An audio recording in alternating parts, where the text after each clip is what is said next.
Définir en mots sa démarche d'artiste est un exercice exigeant. Il faut, pour y arriver, trouver le ton, le style et la structure qui épousent au plus près l'œuvre et les motivations qui sont à l'origine du geste créateur. Résumer son travail d'artiste, c'est plonger au fond de soi pour bien comprendre ce qui l'y palpite, ce qui est récurrent, obsédant. C'est aussi donner à un éventuel lecteur des pistes qui lui permettent de se forger une première impression sur une pratique qu'il ne connaît pas. Dans cette courte présentation, nous souhaitons démystifier le texte de démarche d'artiste. Nous analyserons les éléments qu'on y retrouve le plus fréquemment et donnerons des conseils pratiques qui facilitent la mise en mots d'une expérience somme toute complexe.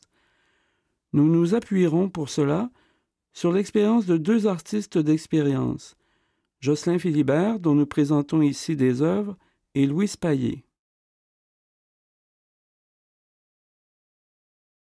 Les textes de démarche d'artiste sont souvent lus par des lecteurs furtifs, comme les visiteurs d'une exposition, ou encore débordés, comme les membres d'un jury de sélection.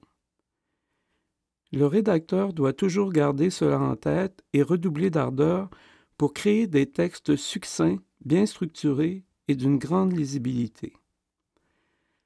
Même si le sujet le passionne, l'artiste doit éviter d'entrer dans des détails ou se laisser emporter dans un discours plein de circonvolutions.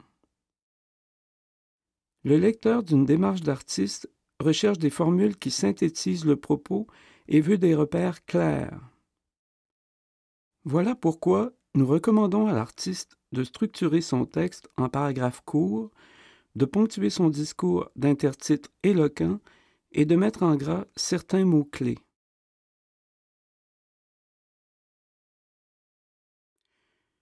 Nous vous proposons, avant d'aller plus loin dans les conseils pratiques, une brève réflexion sur les différentes voies que peut prendre l'artiste pour aborder son travail. Louise Payet, artiste reconnue, a publié à ce sujet un livre issu d'une réflexion menée dans le cadre d'un doctorat en études et pratiques des arts à l'UQAM.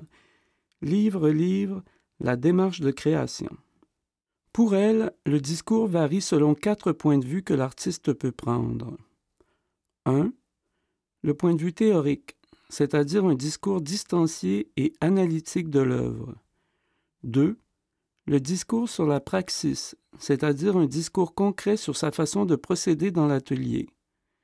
3. Le point de vue poétique, c'est-à-dire un discours par lequel l'artiste décrit de l'intérieur ce qu'il recherche à travers la création. 4. Le point de vue anecdotique, c'est-à-dire un discours qui s'appuie sur des éléments de sa vie personnelle qui influencent sa création. Ce découpage est à notre avis très éclairant. Nous irions jusqu'à prétendre qu'un bon texte de démarche conjugue plusieurs approches pour donner différentes perspectives sur l'œuvre et en faire valoir la richesse. Nous vous proposerons d'ailleurs, en fin de parcours, de lire un texte d'artiste professionnel, celui de Jocelyn Philibert, que nous analyserons à la lumière du découpage de Louise Payet. Mais avant cela, nous passerons une à une les approches en insistant sur les critères à respecter et les écueils possibles. Commençons par quelques conseils sur le discours de nature théorique. Le défi de l'artiste qui parle en se mettant à distance, c'est de parvenir à cibler ce qui est au centre de sa démarche, l'objet même de sa recherche. Ce peut être un thème, la guerre, une forme, la répétition, une discipline artistique qu'on veut remettre en question, la peinture ou, plus précisément, un genre, comme le paysage. Ce peut être aussi le désir de conjuguer des éléments mis en tension, l'immensité et le microscopique. L'opération mentale de base de toute personne qui cherche à théoriser s'appelle la nominalisation, c'est-à-dire la capacité de concentrer tout un propos en un nom, souvent abstrait. Par exemple, l'artiste qui construit des sculptures à partir de matériaux fragiles mis en équilibre peut dire qu'il s'intéresse à la précarité.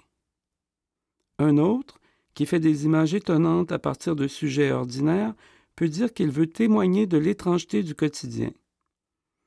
Il s'agit parfois, comme on l'a dit, d'éléments mis en tension comme la réalité et l'onirisme. Ces mots deviennent des points focaux autour desquels le texte gravite. Nominaliser son propos est essentiel. Il n'est pas rare que les artistes soient inspirés par des théories, la phénoménologie par exemple, ou des domaines de savoir, les biotechnologies. Il doit alors résumer comment ces sources peuvent dynamiser son travail artistique, et cela de façon ciblée et succincte. Souvent, l'artiste prend le temps de se situer par rapport à son champ de pratique en explicitant comment il s'inscrit dans l'histoire de celui-ci ou comment son travail se rapproche de celui d'autres artistes actuels. L'important, c'est qu'il parvienne à faire sentir ce qu'il y a de spécifique dans sa recherche.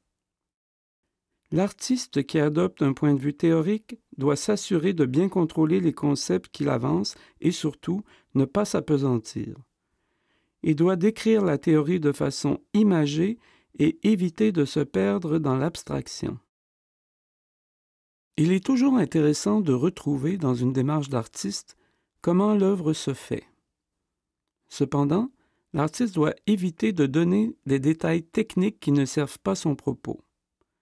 L'important, c'est qu'il établisse des liens entre sa façon de créer et le contenu de sa recherche. Choix des matériaux friables égale parler de la précarité.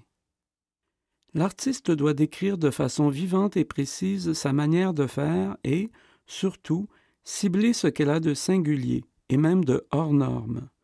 Un photographe, par exemple, qui ne travaille que de nuit.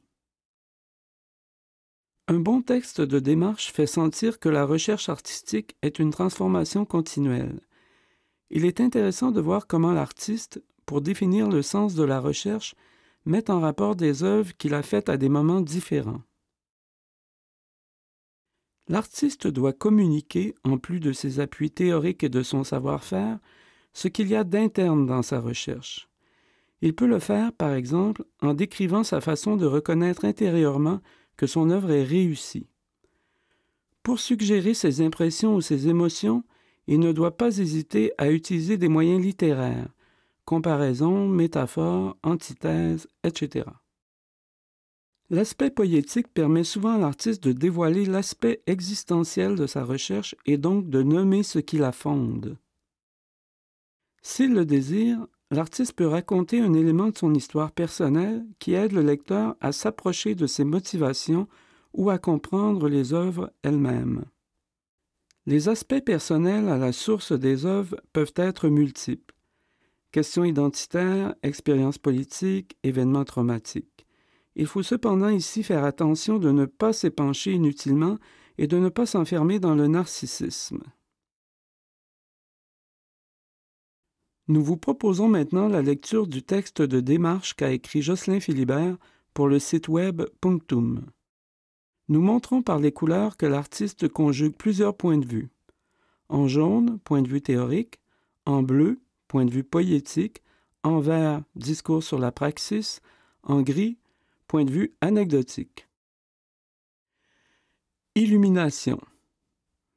Ma pratique est de photographier la nuit à l'extérieur. Je ne le ferais pas si je n'arrivais pas à créer un effet de perspective, de profondeur. Je fais de la photographie